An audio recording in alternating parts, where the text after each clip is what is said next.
taking notes from nobody. Jaylen Brown. Your superstars have off games. Follow us on social media at the Celtics Talk Weekly. How's it going, everyone? And welcome back in to another episode of the Celtics Talk Weekly. I am your host, Robbie Tan, and I'm with my two co-hosts, Ian Angelo and Justin Lowe. And we are super excited to bring you guys another episode of the Celtics Talk Weekly. Guys, it's the final episode of the season. We got a lot of emotions running, a lot of feelings, a lot of things to talk about, a lot of good, a lot of bad. Or I'd say, no, not a lot of bad. I'd say mostly good. However, before I start, I'm going to say two things. One, follow us on social media. Links are going to be in the description. And second, if you want to start a podcast, you and your friends, you got an idea, use Buzzsprout. Buzzsprout is a podcast directory that you can upload and submit all of your podcast recordings. It's super simple, super easy. We use it here. Super quick. On your second paid invoice, if you use the link in our description, you will receive $25 off to Amazon. It's like an Amazon gift card. I think it's a deal. I really suggest you guys use them. They're great over there at Buzzsprout. But let's get into it, guys. I don't want to waste any time. So our last podcast, right, was a year ago. Almost. Our last podcast was after the Brooklyn Nets series, where we had swept Brooklyn. Oh God. We didn't really know what direction or where this rest of this run was going to go. We knew that Milwaukee was without Middleton. And then after that, the Celtics had played 23 games where we didn't put out a podcast, or 20 games. Sorry, my math. 20 games. So we got 20 games worth of ups and downs to talk about. Jason Tatum. What a run he had. Jaylen Brown. This team really showed us a lot. So let's go through each series and give the Celtics a grade. We're going to start off with the Brooklyn Nets. I'll start us off. I'm giving the Boston Celtics an A+ in that Nets series. Swept them, got the job done. Ian, what you got? Yeah, I don't know if you can't not say an A+ for that. I mean, you swept the team that beat you in the playoffs last year. You got revenge on Kyrie Irving, and you made Kevin Durant look like just like a normal basketball player. So I think you have to give it an A+. I'd also give it an A+. I mean, how would you not? You swept the Brooklyn Nets again, like you mentioned, rather a team that beat you in 5 games the year before. Obviously, a lot on the line with Kyrie Irving coming back to Boston as well. And then again, I've said this in my years of watching basketball, I have never seen somebody or anybody, like a team, even an individual player, lock up Kevin Durant the way the Celtics locked up Kevin Durant. I mean, he was visually frustrated on the court, and he was totally deflated in his post-game interviews. That sounded so defeated, depleted, whatever you want to call it. He was that. And the Celtics totally dismantled this Brooklyn Nets team. I think Ben Simmons was scared to come back. I don't think it's not that he wanted to come back. I thought he said, I don't think, playing the Boston Celtics, I can't lose to these guys again. I thought that had something to do with it as well. I really do. It sounds funny, but I do think it had something to do with it. Also, love Steve Nash as a player, one of the greatest point guards of all time for sure, even one of the greatest players of all time for sure, but not a good coach. He's not a great coach whatsoever. Made zero adjustments. Made absolute zero adjustments. I think game 4, when they were already down 0-3, they finally decided not to play Andre Drummond. It took him 3.5 games for him to figure that out. That's not a coach that's going to win you a championship. But other than that, I give the Celtics an A+. I mean, you can't sweep somebody and not say A+, honestly, especially with the way the Celtics played. Absolutely.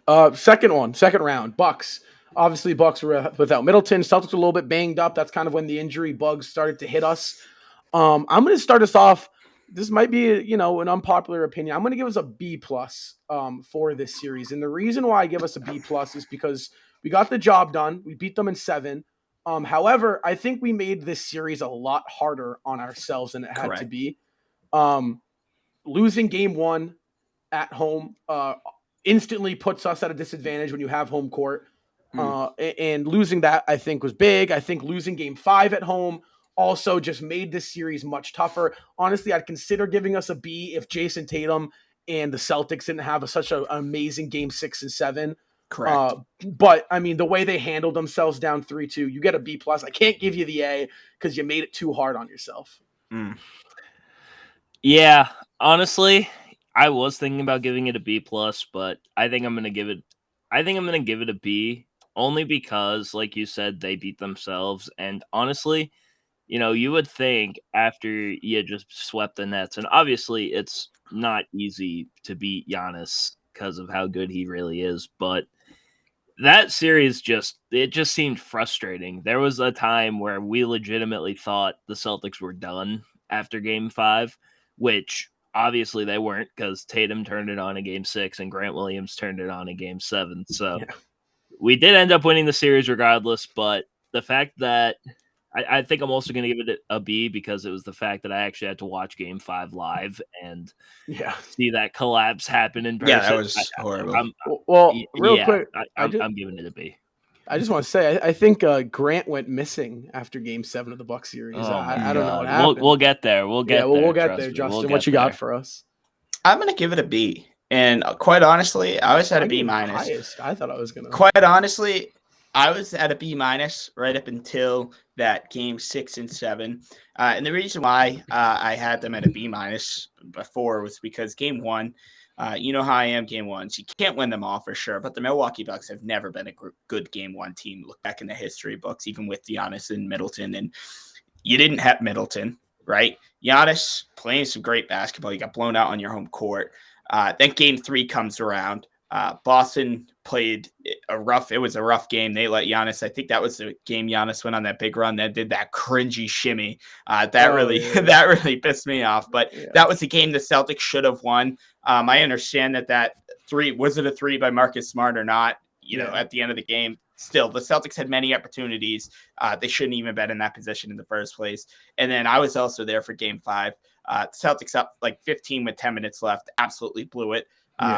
That one let it slip right through their fingers. And then the reason why I'd say I brought it up to a B instead of a B minus was because Jason Tatum and Jaylen Brown, the way they put the team on their shoulders for game 6 and 7, Grant stepped up huge, Pritchard as well in game 7. That brought it up to a B for me. But I could definitely see your points with a B plus, but doesn't qualify enough for the A. Celtics shot themselves in the foot too much. I came in here thinking I was going to have the lowest, but that's crazy. All right, so B. All right, so yeah, I feel that right around the B. It's in the B range. That's where the inconsistency started with this team, in my opinion. Was early in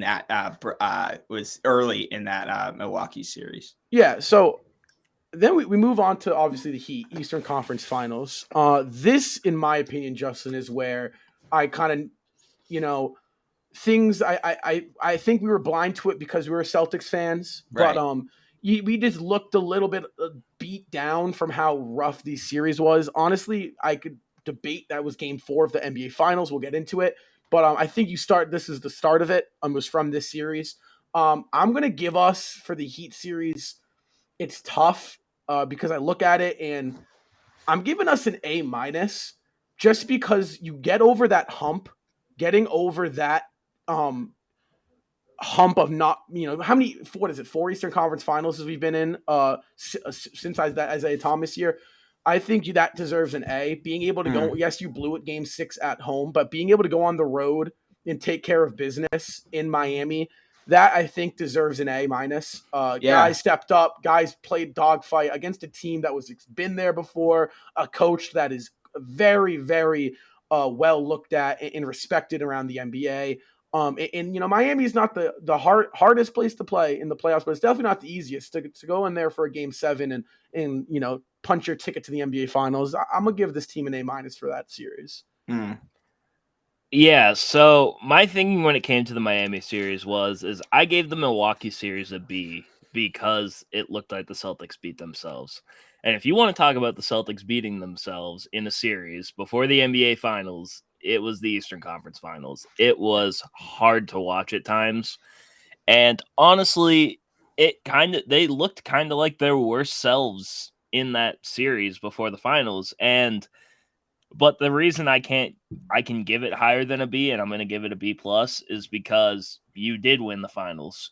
Granted, you didn't make it easy on yourselves, not even in game 7 at the end when you were up by however much you were, and 9. they were down by 1 again. But, I mean, they did win the series, even though it wasn't pretty. They did win it, and they did make the NBA Finals. So I think I have to give it a B+, just because they did get over the hump, like you said. I'm going to stick with Rob on this one and give it an A-. I know I gave the Milwaukee series a lower grade, but finally getting over the hump. Coach Udoka, first time rookie coach. I thought Jason Tatum and Jaylen Brown maybe not had the prettiest series, but they stuck with it. They were able to finally pull this one out. Marcus Smart as well. Finally get over the hump. And something also that puts me into the A range with the A- is the fact that 3 of the 4 wins the Celtics got were on the road, and Miami had not been beaten on their home court yet until the Eastern Conference Finals. That was a tough arena to play in. It's always been historically. But I'd say I give it between a B+ and an A-. I know that's kind of a big gap between, but it's kind of a toss up, because at the same time, that's when the Celtics really, really started to shoot themselves in the foot. But then that's also where, going into game 5, I think we were down by 5 at halftime. It was like 41-36. And, it wasn't looking good at all. The Celtics were able to pull together and win that game. But yeah, that's what I'm giving it. Yeah, so I do want to say one thing about the Eastern Conference Finals. I think that was the first time we really noticed how bad the turnover problem was. Yeah. Oh, that's when it got bad. Yeah. Like we knew it was. I mean, how long have we been saying it? We've literally been saying it since like the first game of the season. Go back to the first episode. Turnovers were a problem, and we had because wasn't like game 1 we had like 20-something turnovers in game 1 of the entire season. And like turnovers were always a problem, but it didn't get up to that level of terrible that we saw until they hit the Eastern Conference Finals, I think. Because that's when you noticed, when they don't turn the ball over, they win games, and when they turn the ball over, they lose games. Yeah. So, I think that's another thing that we kind of noticed in that series. To bounce, and I wanted you to jump into the finals because there's so much to dig into about that series. But something I noticed about that, Ian, is I think Smart kind of shifted away further and further as the playoffs went on from that point guard role he was so good at. Yeah, right? He went back to his hero ball kind of thing. So he kind of lost that starting point guard, and that kind of definitely shot us in the foot. Smart was great in some games, but there were a lot of games he was really bad in. But let's jump into the finals, because before we go into whether it's Jason Tatum or Steph Curry, right? Before we do any of that, let's grade it, right? Simple. Let's go through each of us. Let's give us a grade. I'm giving us a C+. And I think the first 3 games, I'd give us an A. We were phenomenal the first 3 games, but then you saw the just wear and tear on this team playing back-to-back game 7s. C+. I think the Warriors they weren't the better team. But they got the best of us. We shot ourselves in the foot. C+. I'll dig into it more after Ian and Justin go. Can I give a grade lower than an F? I don't know. F, really? I don't know. Like, it's. I don't know. Can you? I'm not gonna lie. I don't think. I don't think. Listen, game 6. I don't think it was an F. I think that was just a joke. I don't think. I in reality though, I kind of want to give it a D. I'm not gonna lie, just because. Game 1 was incredible. You stole a game in an arena where road teams never win games. Yeah. And you stole game 1, which is amazing. Game 2, it happens. Game 3, you won on your home court. And once game 4 happened, that kind of did it for me. I'm not going to lie. Yeah. And ever since then, it just felt like the Celtics kind of clocked out. Like they were just mentally checked out after game 4. And, I wish they made it a closer game in game 6. Like if we lost by maybe 1 or 2 shots in the final 2 minutes, I think I would have felt a little better. But the fact that they started out hot, They lost. They went on a 21-0 run. The Warriors went on a 21-0 run in the first quarter to the second quarter, and after that, it just kind of looked like they were done. So I think I'm actually going to give it a D, just because it was just kind of hard to watch. Yeah, I'm going to go back with you, Ian, believe it or not. I think the fact that the Celtics made it, first of all, I know I'm giving it a low grade. I'm actually going to give it a C minus. So I'm kind of meeting you guys both in the middle a little bit here. The fact that the Celtics made it to the finals, I can't complain. I can't sit here as a Celtics fan and really sit here and bitch and complain and whine, because 4 to 5 months ago, we couldn't even fathom this, right? Like, we couldn't even imagine this. This is a figment of our imagination, right? And the fact that we did it, and the fact that we went to 6 games, no matter how good or bad those 6 games were for the Celtics, we did that, right? We should be proud of that. We don't celebrate second places here in Boston, but at the same time, you're kind of living with it compared to where we were 4 to 5 months ago, where it looked like, holy crap, do we blow this team up? Do we trade this guy? Do we trade that guy? Do we fire him, fire her? So, I give it a C minus. I think the first 3 games, like Rob said, in my opinion, I'd give it a B plus to an A minus. The Celtics played phenomenal. Yeah. And then after that, the fact that we let Golden State win 3 road games in Boston, the fact that we let Golden State do what they did in a game 6, an elimination game in Boston, that a 35-8 run. Justin was so mad that his camera fell off. That's how angry he was.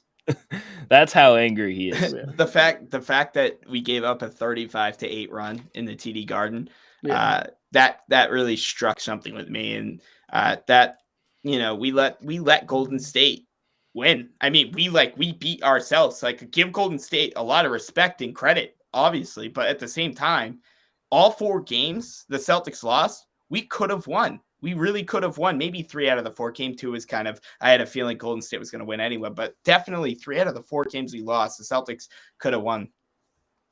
Yeah, each time for sure. So, like I said, there is just so much to talk about the finals. We're going to try to stay on the Celtics side of things because it makes sense. First of all, I do want to say props to Curry. Curry and really Curry only. I'll give my flowers to Steph and Steve. I want to give it to Andrew Wiggins too. And Wiggins. Andrew Wiggins, yeah. I mean, but I mean, they did their thing. That is a team. This is I was talking about this on a post I made on the Celtics Talk Weekly's Instagram account. The Celtics had run into a team with an established system, with championships under their belt, and a lot of experience. This was the only team in the playoffs. This team and the Bucks were the only 2 teams that we said we were kind of we could understand that we lost to. Obviously, like I said, the Celtics were a better team than the Warriors. When the Celtics are at their best and the Warriors are at the best, the Celtics are a better team. I'm sorry. They just are. I think the Celtics were beat up. They were tired. They had played a lot of basketball, and the Warriors just had more experience. I don't think the Warriors were a better team. The Celtics were the best team in the season. However, there's more that goes into it when you got to go for an NBA championship, and that's just a fact. So flowers to the Warriors. I think we would be crazy not to talk about Jason Tatum. He has received a lot of hate. And I think it's a spectrum. You're at either end of the spectrum. Either you are saying Jason Tatum, you are not Kobe Bryant, you got to figure your shit out, or you're on the other side of the spectrum and you're like, the guy had a phenomenal playoff run. He was beat up. He was tired. You got to give him his flowers. For me, I'm on this end of the spectrum, but I'm also want to tap in real quick to this other side of the negative side. So my one negative with Jason Tatum, this NBA Finals, guys, is he was trying to be – I love his inspiration that he has for Kobe Bryant. I love it. I think, this idea of a hard work ethic and, your mentality of I'm the best when I'm out there, I think it's phenomenal. But I think Jason Tatum was trying to be Kobe Bryant. And in reality, he had to be Jason Tatum because he's not Kobe. And if he was going up against Kobe Bryant, if JT was trying to be Kobe, Kobe would smell blood from a mile away and he'd pounce on you if you're trying to be like Kobe.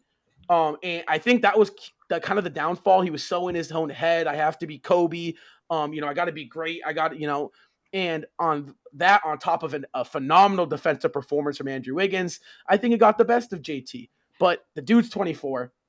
He ran into a phenomenal defense, an established system. He had a phenomenal playoff run. He had an MVP campaign in the second half of the season. He proved to us that he can take us the distance.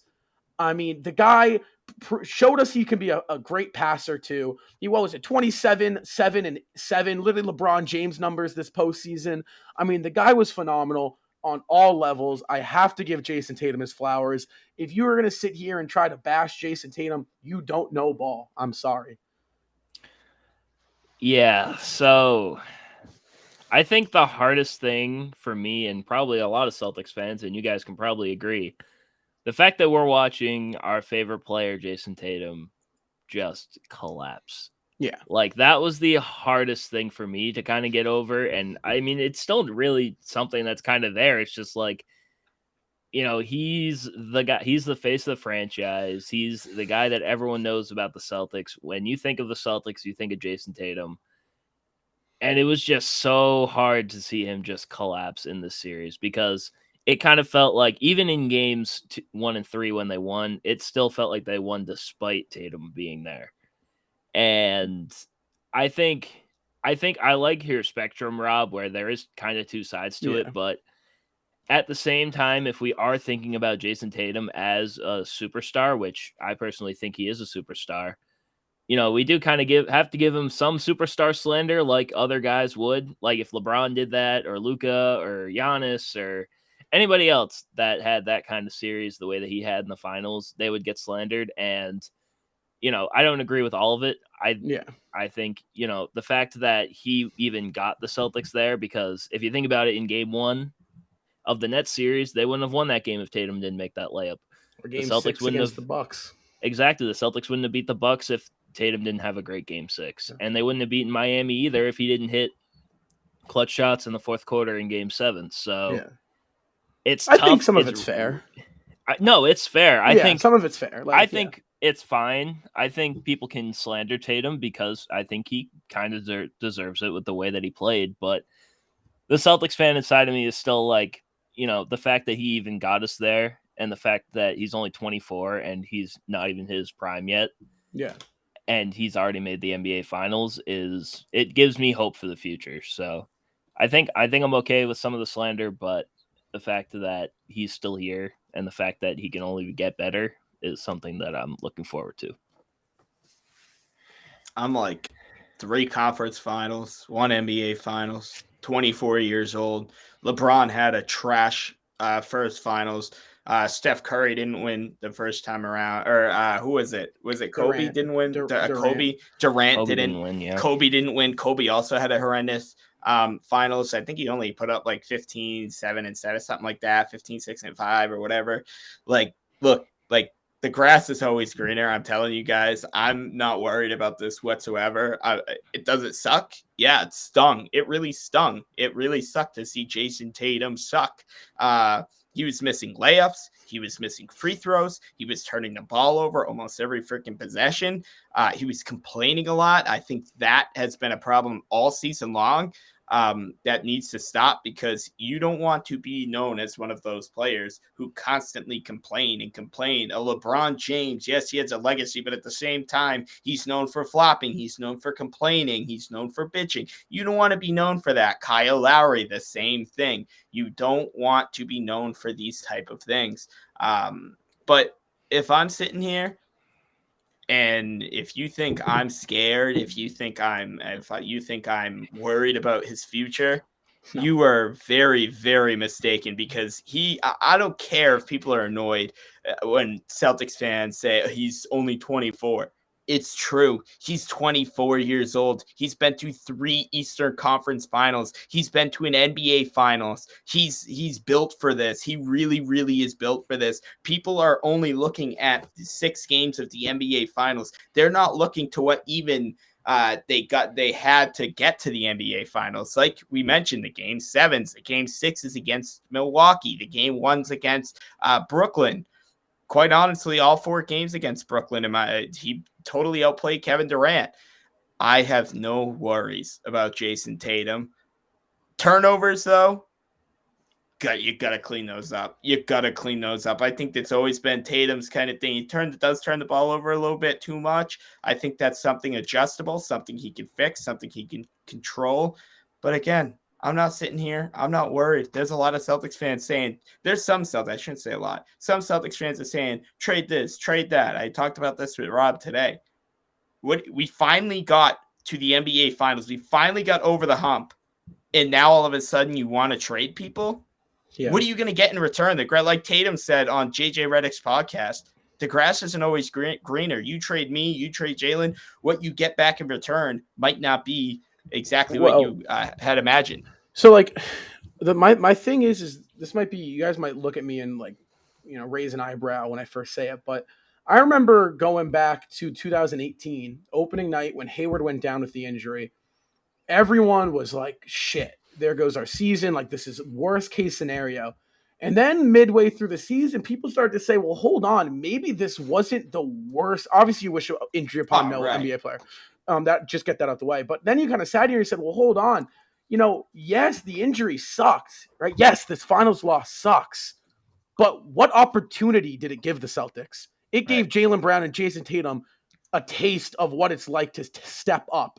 And it put them in opportunities in experiences that they wouldn't have gotten with Gordon Hayward in the lineup.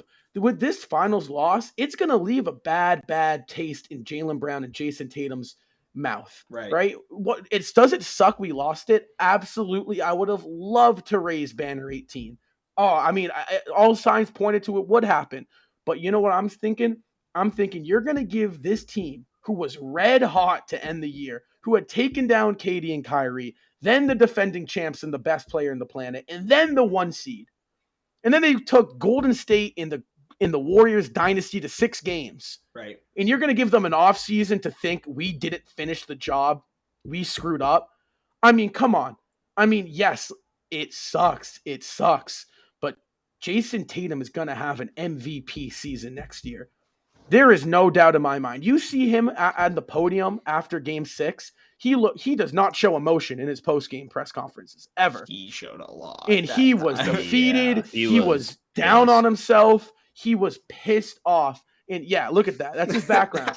I mean, good. That's how you should feel. And I think that as much as it sucks as a Celtics fan, this could be a moment where you look back at Jason Tatum's career and you said he elevated from that moment on. That was his, like, you know, when you think about it, LeBron in 2011, where he just thought to himself, oh shit, like I gotta spend a summer of where I'm just turning into something else. Tatum, a little bit younger than LeBron was in 2011 by like right around 2 years. I think Bron was 26, 27 when that happened. Tatum 24. But, you know, like I said, I think, yes, there's just so many positives to take out from the season. Like Justin said to start the podcast off, guys, in January, we thought we were a lottery team. So for this team to turn it around and show resilience, I think, you know, that is huge. That is huge. Take it away.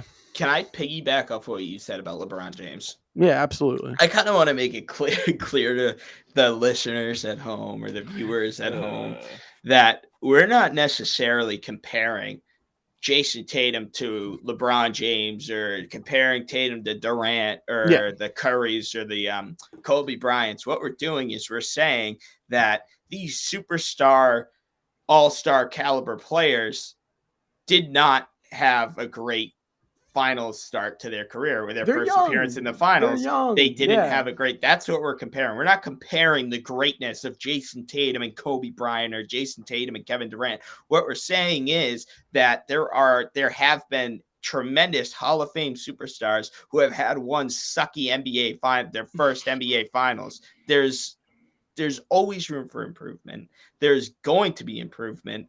And this was Jason Tatum's first finals, and he's 24. Yeah. He's 24. And you know what? Something you got to also look at is look at all the NBA. I mean, there's very few NBA legends, right? Let's look at Jordan. Jordan got beat up by the Celtics and Pistons for the first 7 years of his career before he did anything. Mind you, it was only 2 years with Scotty before they started winning.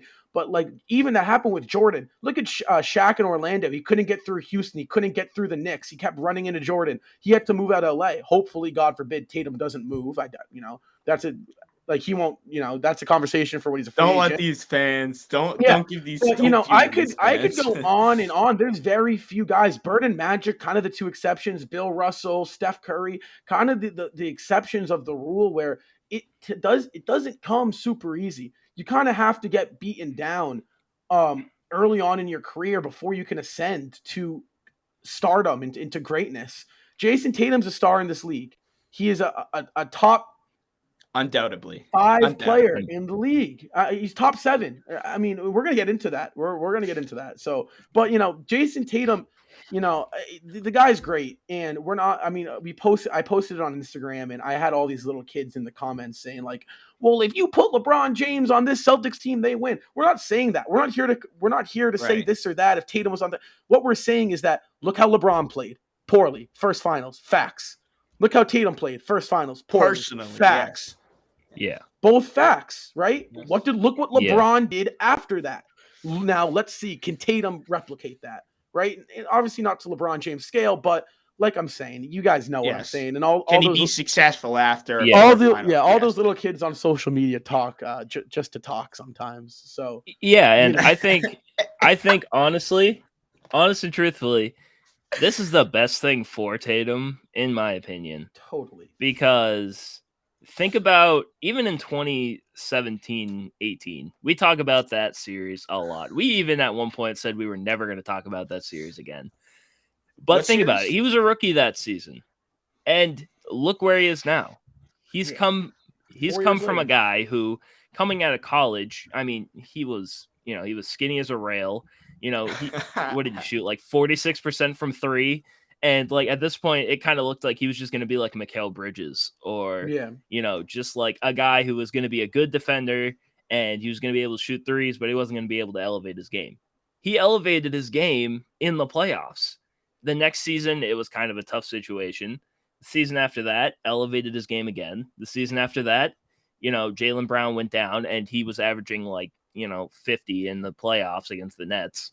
Yeah. And then this season, he's elevated his game to an even bigger status, and he elevated his game, not only his status in the league, but his game itself. I mean, in the beginning of the season, he was having games where he only had like 1 or 2 assists the entire game. There was months on end where he was just not a passer or a facilitator. That is the fact that it literally turned on a dime from the All-Star break. The fact that he was able, the fact that he was even able to average 7 assists is something that we never have thought of in the beginning of the year or any other time in his career. And he's honing in that skill. He has the motivation of having a terrible finals performance. And he has a team of people around him who are going to support him. Ime Udoka, he probably isn't very happy that they lost this finals. Marcus Smart, Jaylen Brown, Al Horford, Rob Williams, all of them, they all have the same mentality of there's unfinished business. And if they come out next year and they have an insane season, it wouldn't even surprise me. Not at all. So let's move on to, we could talk about off-season moves, but I don't really want to do that, right? That's going to come next episode once, that'll be the start of season 4 is the off-season. We're not there quite yet. Let's get into our top 10 NBA players entering next season. So these are the 10 guys who we think are going to be the 10 best players going into next year. This will be some fun. So let's start off. I don't know if I have 2 honorable mentions. I'll hit my honorable mentions, then Ian will, and then Justin will, and then I'll hit my 10. Ian will give me his 10. Just like we did the grading. So my honorable mentions, I got 2 of them. Honorable mention goes out to Jimmy Butler and to Devin Booker. I think both of those guys could be in the top 10, but aren't. All right. Well, I have 4 honorable mentions just because I feel like they could all be a top 10 player by the end of next year. Yeah. Anthony Davis, Ja Morant, Devin Booker, and Trae Young.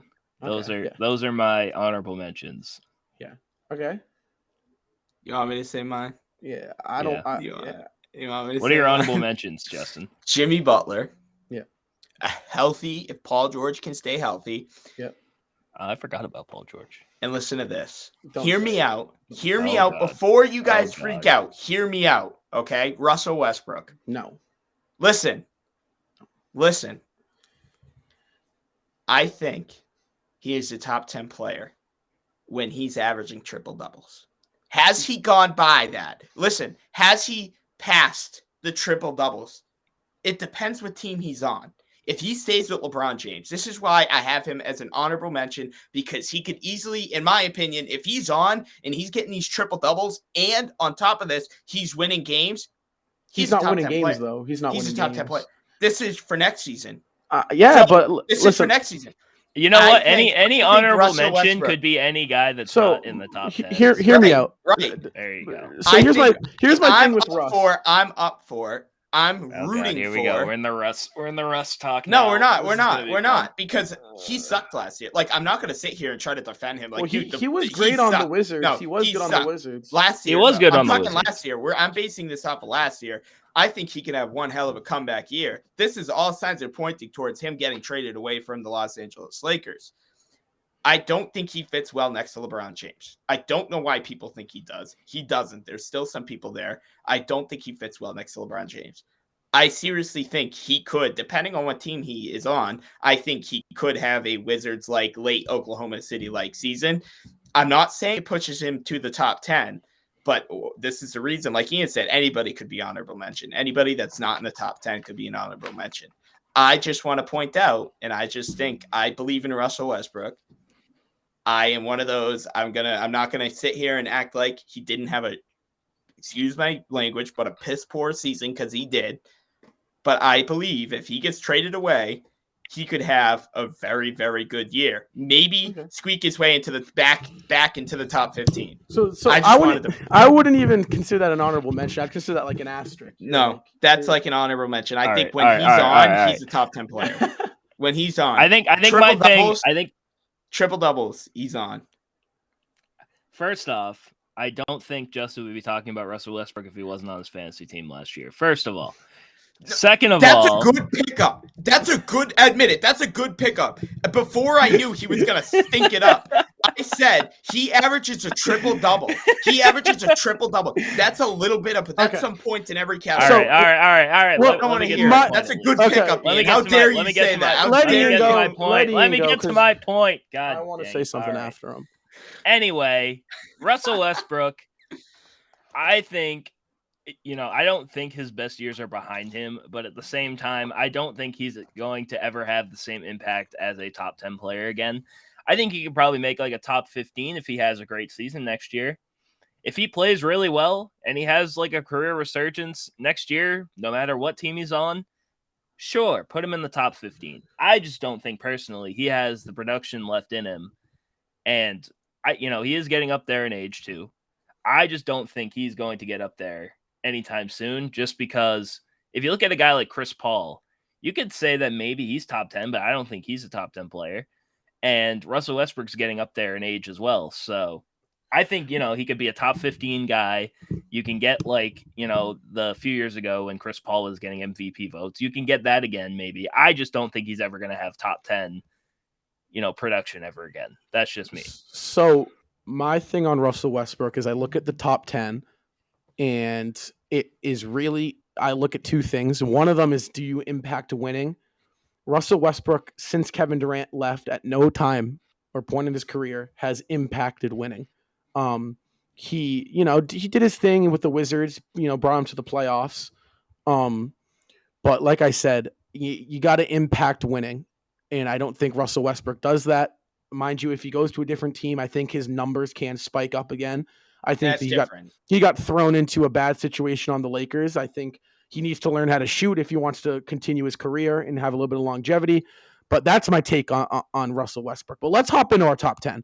Right off the bat, my 10 is Ja Morant. All right, my 10 is Jimmy Butler. My 10 is also Ja Morant. Yeah, so we got two Jaws. Jimmy, my real quick, Jimmy, I couldn't give him 10 just because Ja's a little bit younger. That's my only reason. I think Ja's got a high ceiling. But I Yeah, also I don't know. respect the Jimmy at 10. I really do think what he did this playoffs, he balled. Yeah, I was going back and forth between John Morant and Jimmy Butler. I think I would have to put like John Morant at like 11 at this Yeah, point. But I think they're interchangeable. I think my one thing with John Morant, I want to see him become a better shooter, and I want to see him be able to do more than just finishing around the rim, because he's a great finisher around the rim. He's a great dunker. I want to see a little more. I just want to see him get like a mid range, that or next like level, a consistent mid range, or like a consistent 3-point shot. That's kind of what I want to see out of John Morant. Okay, I like that. Number 9, I got Joel Embiid. Really? Wow. Yeah. All right. Number 9, I got Kawhi. Number 9, I also have Kawhi Leonard. A healthy Kawhi Leonard. Healthy Kawhi. Yeah. All right. 8. Joel I got at 9 though. Here's my thing with Joel Embiid, and people might not like it. I look at the Philadelphia 76ers, and I see one constant over the past 5 years. There is one constant, and it is the Joel Embiid's been their best player. That's the one thing I point to, and I say this thing's the exact same. It's the one thing they haven't changed. Why aren't you getting the same results? Oh, you're getting the same results because look at the one thing that stayed the same. Embiid's been your best player. I think he's a great talent. I think he's a phenomenal offensive presence.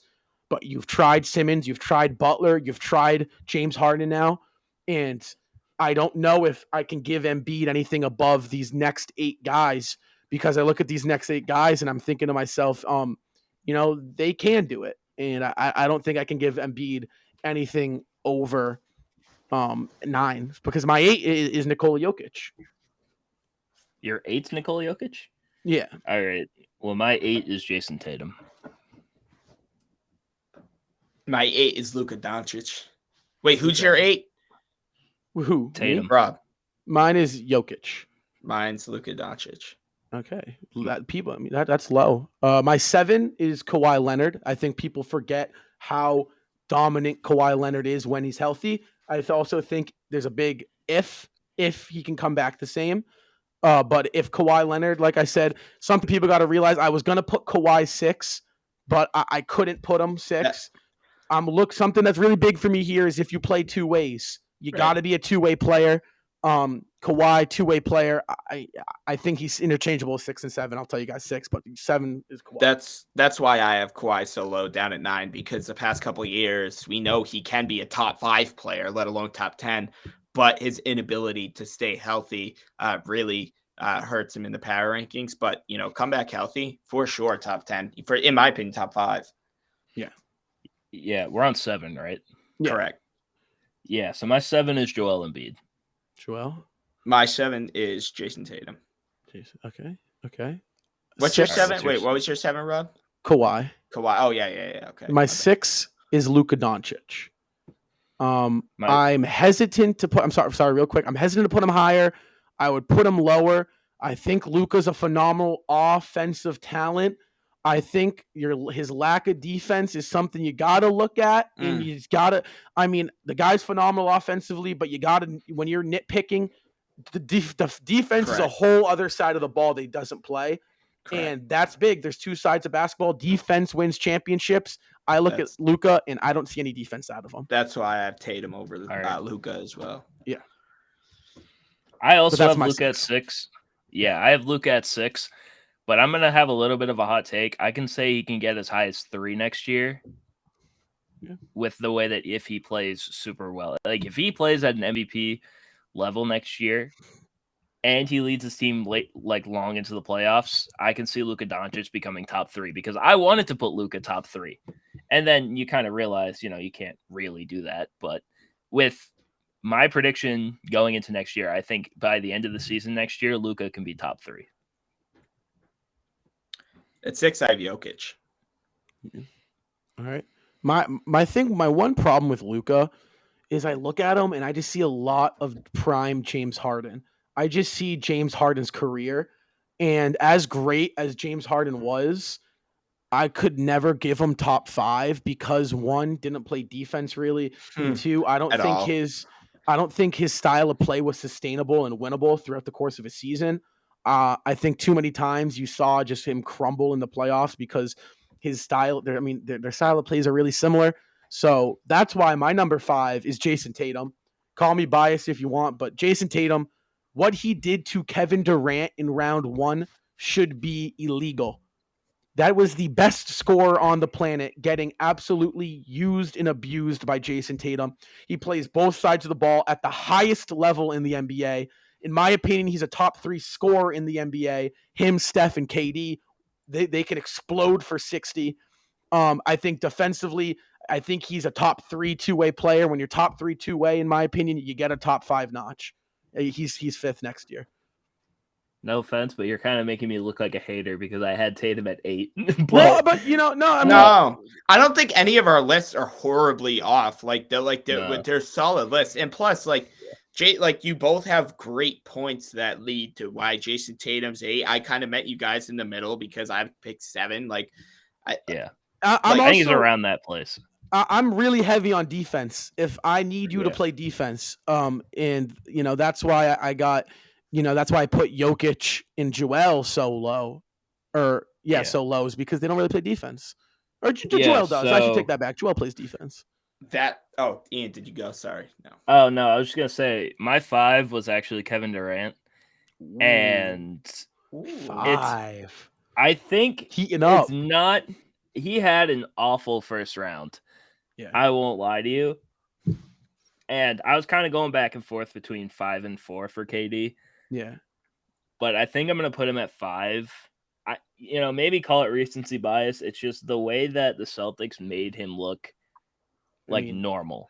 Like, we have never seen Kevin Durant play as bad as we've seen Kevin Durant play. Yeah. And it kind of made me think, what does he really do? He's a great scorer. He's not an elite defender. He's not, an elite kind of passer.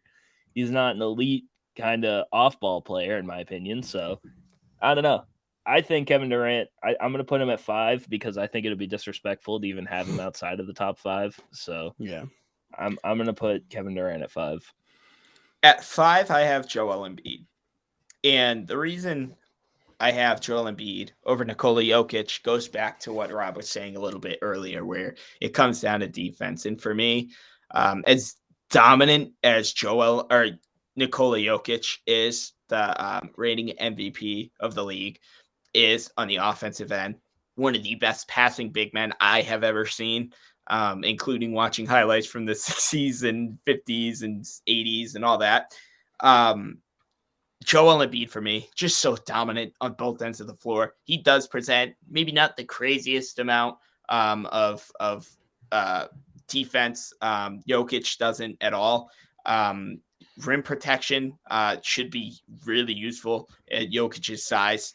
Honestly, not that intimidating to other to offensive players as Joel Embiid is, and that's why I have Embiid over Jokic. In my opinion, is because maybe Jokic might have the little upper hand on the offensive end, but in my opinion, Joel Embiid is the more complete packaged player, and I don't think I'm terribly off of that opinion. So we're going 4. We got top 4 now. And I have a very big feeling all of our 4s are going to be exactly the same. Maybe not, though, but my 4 is LeBron James. I don't know if anyone else has him at 4, but that's I feel my like 4. That's my 4. Yeah, that's my 4. So my thing with we LeBron, all have the same one. Yeah, I just had that feeling. Is my thing with LeBron, I'm not taking away anything from Lacey. I don't know if I could put him in the top 3 next year because I think these other 3. Although I don't know who Ian has because all right. So who's your 3? My 3 is Steph. My 3 is Kevin.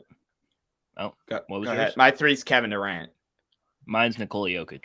Okay, so you got Jokic at 3. I mean, if we think about it, Nikola Jokic was a back-to-back MVP.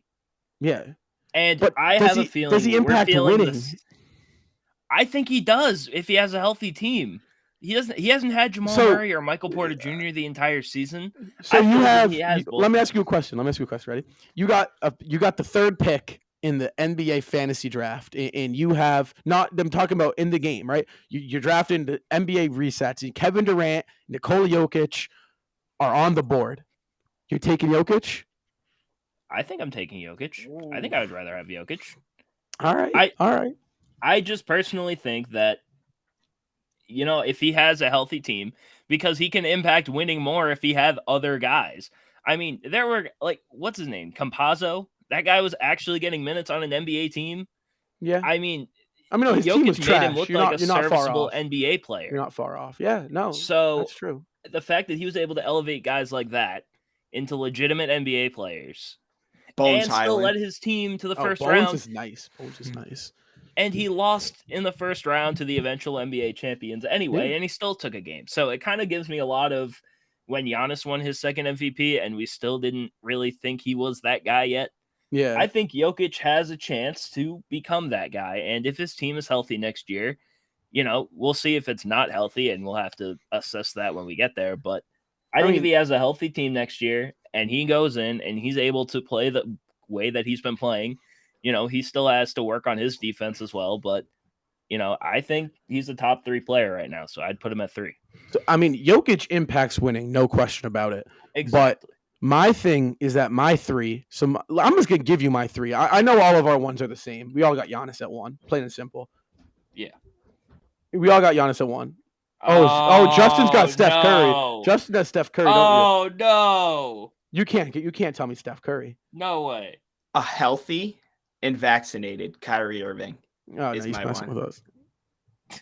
He's messing with us. All right, so my thing. Okay. I'm not even. Okay, so Ian can explain his. Dude, you sent me your list. What is it then? It's Giannis. It is Giannis. You sent me unfinished. He sent me. No, listen. His unfinished top 3. He's like unfinished top 4. I think Giannis Antetokounmpo is the most dominant basketball player since Shaquille O'Neal. Undoubtedly. I'm going to be honest with you. I think it's undoubtedly. There are other opinions out there. And I really, truly believe that if he can add a consistent, he has a 3-point shot. It's just not consistent. If he can add a consistent 3-point jump shot. Playoffs was rough, like 3 of 28 from 3. Right. But I'm saying consistent, though. Like, if you can consistently knock down threes, especially open threes, for Christ's sake, that guy is going to be one of your greatest players of all time, in my opinion. Not the greatest player of all time. I really don't think we can compare him to, like, Jordan and that. But in my opinion, one of the greatest to ever play the sport of basketball is Giannis Antetokounmpo. So wait, what was your 2? What was your 2? Mine was Steph Curry. Mine was KD. Mine was Steph. Mine was Steph. So right now. I have a little, so I kind of have a trend going. 1 through 4 are guys that have done it.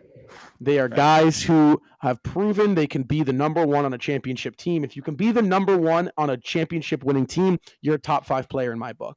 Plain and simple. There isn't more than 5 number 1 champions in the NBA. 5th being Kawhi Leonard. However, I had to drop Kawhi down due to injury. If Kawhi's healthy, Kawhi pushes Tatum out of 5 for me. But the reason I put Luka and Tatum at 5 and 6, I think they're interchangeable as you please. I personally would take Tatum. He plays defense. But Tatum are 5 and 6 because their ceiling, I think, is just so high. They're so young. They can elevate. But yeah, I mean, I think we can all agree. Undisputed number 1 player on the planet, Giannis Antetokounmpo. And Steph Curry, I think, that's another debate. Steph Curry or Kevin Durant. I'm taking Kevin Durant. I think if you put Steph in Brooklyn's situation, on KD's situation, I don't think they even come close to making the playoffs. I mean, you saw what happened last year when you put Steph in KD's situation. But yeah, I think those are also interchangeable. But hey, listen, that was a great way to end off our 3rd season of Celtics Talk Weekly podcast. It was an up and down year, guys. I remember December, we were sitting there dreading doing every post-game show. Pre-game shows. Those were I'm so happy we put those to rest. Oh my God. But yeah, because we were, especially when you're I mean, I could have nailed out some pre-game shows when we were winning because there was new stuff. If we had the second half that we had in the first half, it would have been a lot more fun. Oh yeah, but when you were our pre-game shows were the same show. They weren't even fun anymore. Oh, it was terrible. After a while, we just knew what we were all going to say. We could literally just change the thumbnail and it'd be the same script, the same episode, the same keys to the game, same over-unders. Honestly, it was just like stuff like that. I mean, right. But overall, a phenomenal season for the Celtics. Something I want to mention, guys, is we entered this season with 700 followers on Instagram. Super small. We're at almost 4K. We're at 3.6K on Instagram, which is super crazy. This was our first full season of coverage, and we essentially went up 3,000 followers in what was supposed to be our slowest year statistically is the first season. So a huge shout out from me to you and Justin and Ian. We wouldn't be here without you guys because you guys have been huge for this. And a shout out to all you listeners. The fact that you click on a little box and listen to our voices talk about the Celtics is just crazy to me. If you put 3,000 people in a room, it would, be a very crowded room. So another 3,000, almost 4,000 of you, it's pretty special.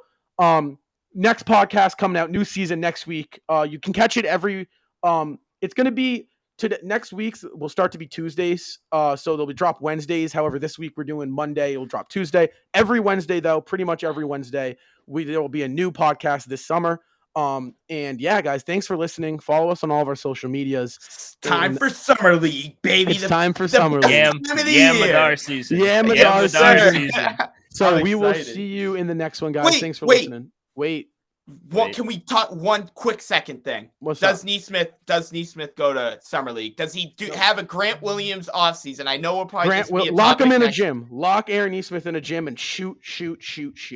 What does he do, Ian? Does he go to Summer League or does he have a Grant Williams offseason? He'll dominate Summer League. He doesn't go to Summer League because Peyton Pritchard's not going to go to Summer League. So. Exactly. No way, Pritchard. There's a no way Pritchard shows. We're going to talk about that next week too, for sure. Right. But this week was kind of wrapping up the season. Add a little bit something fun with the top 10. But next week we're getting into free. Oh my God, my mic. We're getting into free agency, off-season moves, Summer League, all that good stuff. But guys, we'll see you next week and go Celtics.